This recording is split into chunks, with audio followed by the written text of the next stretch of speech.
And hello guys, it is time to explain I Write Sins Not Tragedies by Panic at the Disco. I have already explained this in a 30 to 45 minute podcast here on my channel, but if there's one thing I've learned about my audience and 30 to 45 minute podcasts, they don't really mix. Also, I know his name is Brendon. Stop commenting on my other videos that it's not Brandon. I just slipped. Sometimes your mouth works faster than your brain. Sigh.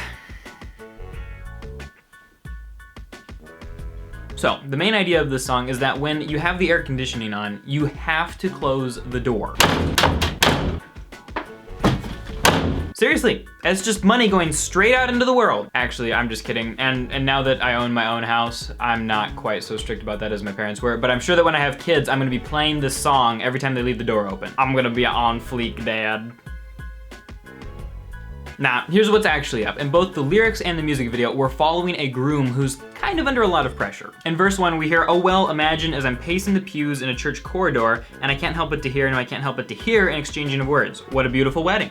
"What a beautiful wedding," says a bridesmaid to a waiter.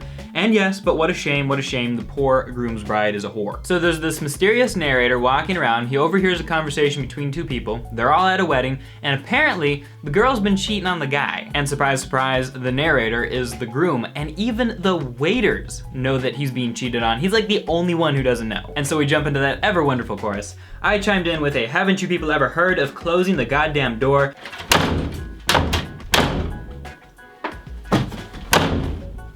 No, it's much better to face these kind of things with a sense of poise and rationality. Now we're gonna see in verse 2, confirmation that it is indeed the groom speaking, but in the music video, it's Brendon Urie dressed up in a top hat and like a colorful suit, and according to others, he seems to be acting as sort of a conscience or the thought process of the groom, as he kind of like dances around and gets inside of everybody's heads and thoughts, and like sees things and reveals things and prompts the groom to do things. But for now in the chorus, the groom decides to ignore the problem. The sin, this terrible thing that she's done, let's close the door when we talk about it and not think about it too hard. Let's try to ignore all of that stuff. And Brendon Urie confirms kind of what the song is about. He says, "I grew up in a very, very strictly religious household. I grew up Mormon.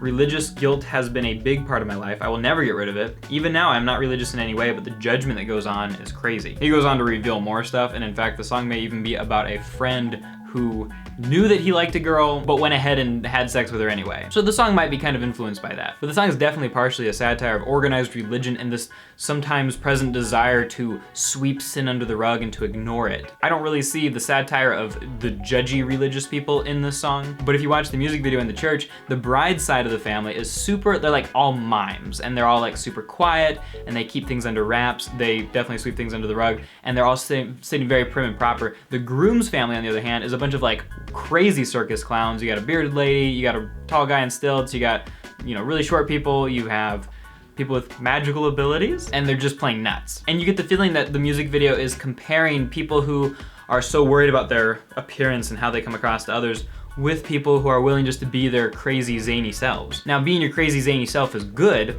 unless you're a bad person. And I think that some people just try to play it safe and be all prim and proper, not let their true selves out because they're worried that people will judge them and that maybe they're not good enough to let their true selves out. And that's okay in certain situations, but I think the better solution overall is just to try to be a better person and be more confident and more comfortable with who you are, to admit mistakes and move on. But basically what the groom is saying in the chorus is, instead of, like coming out and making a big deal about it and being like, "Hey, you cheated on me, what's going on?" He's like, let's go at this with a sense of poise and rationality, like let's really ask ourselves, what happened here? Is it that big of a deal? Will it ruin our marriage? I don't know, maybe not. Let's just try to play it okay.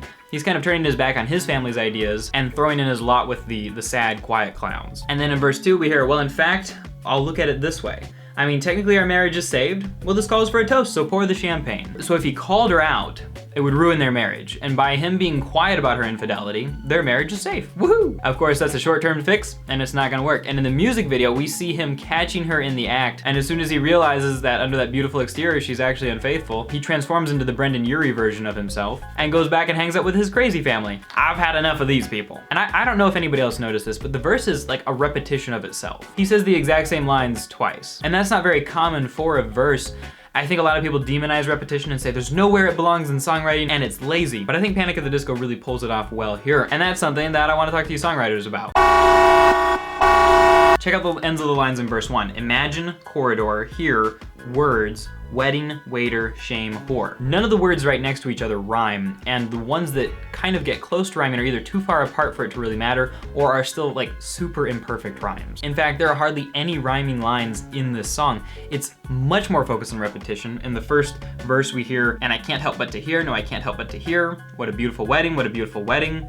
And yes, but what a shame, what a shame. There's more repetition than there is rhyme. This song is very, very good, and the lyrics are really well written, but they don't rely on rhyme too much. And that's something I want to give you songwriters permission to do, is you don't have to rhyme everything. In fact, you should only rhyme when you want to. For some people, that's gonna mean all the time. For other people, that's gonna mean, you know, I rhyme just to emphasize a word or make an important point and just make it like stick in my audience's mind. Of course, if you're writing pop, you basically have to rhyme like 80% of the time. But if you're not trying to sell your song, you can basically do whatever you want. Just as long as it sounds good to you and anybody who you want to have listen to your song. And that was my songwriting tip of the day. And now here's my songwriting prompt of the day. I want you to go ahead and write a 4-line stanza with no rhyming. See what happens, see what comes of it. And if you want more songwriting tips like this, there's a link in the description where you can sign up for my email list, where I'll be sending songwriting tips and special deals on my courses, and maybe even do one-on-one songwriting coaching with you. Hey, and comment at Panic at the Disco song you want me to explain next time. Thanks so much for watching. I'll talk to you next time.